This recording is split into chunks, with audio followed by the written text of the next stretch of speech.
Labaran Kannywood. Jaruma Hadiza Aliyu Gabon ce ta fi kowace jaruma a masana'antar shirya fina-finai na Hausa fice a shafin bincike na Google.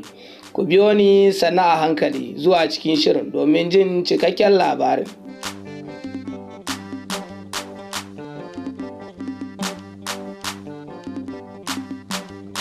Jama'a Assalamu alaikum, barkanmu da warhaka.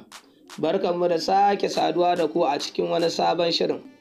A yau za ku ji cewa jarumar fina-finan Hausa Hadiza Aliyu Gabon ta shiga cikin jerin taurarin da aka fi neman ƙarin bayani a kansu a shafin matambayi baya bata na Google a shekarar 2019 a Nigeria.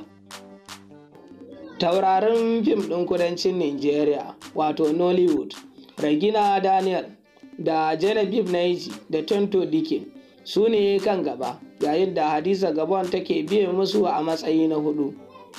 Shafin Google yakan fitar da kalmomi ko kuma sunayen da mutane suka fi bincike a shafin duk shekara a kowace ƙasa a faɗin duniya. Sannan shafin matambayi baya ɓata na Google yakan yi wa sunayen rukuni ne, inda ake da rukunin mawaƙa da kuma waƙar kanta, da wasanni da 'yan fim da kuma fina-finan kansu da kuma tambayoyi da aka fi.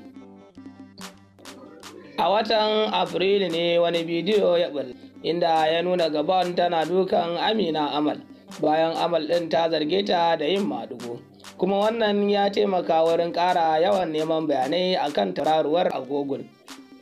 Kalmomin da aka fi amfani da su wurin neman ƙarin bayani a kanta su ne Hadiza Gabon an Amal, Hadiza Gabon an Amina Amal, Hadiza Gabon Instagram, tarihin Hadiza Gabon.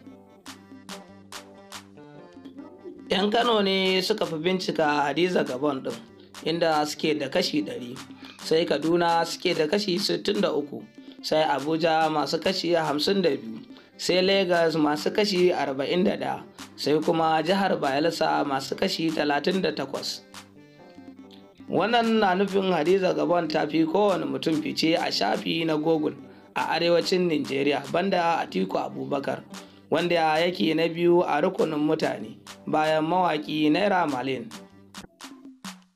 Jaruma Hadiza Aliyu Gabon tana da mabiya miliyan 1.400 a shafinta na Instagram, 416 a Facebook da kuma 194 a Twitter.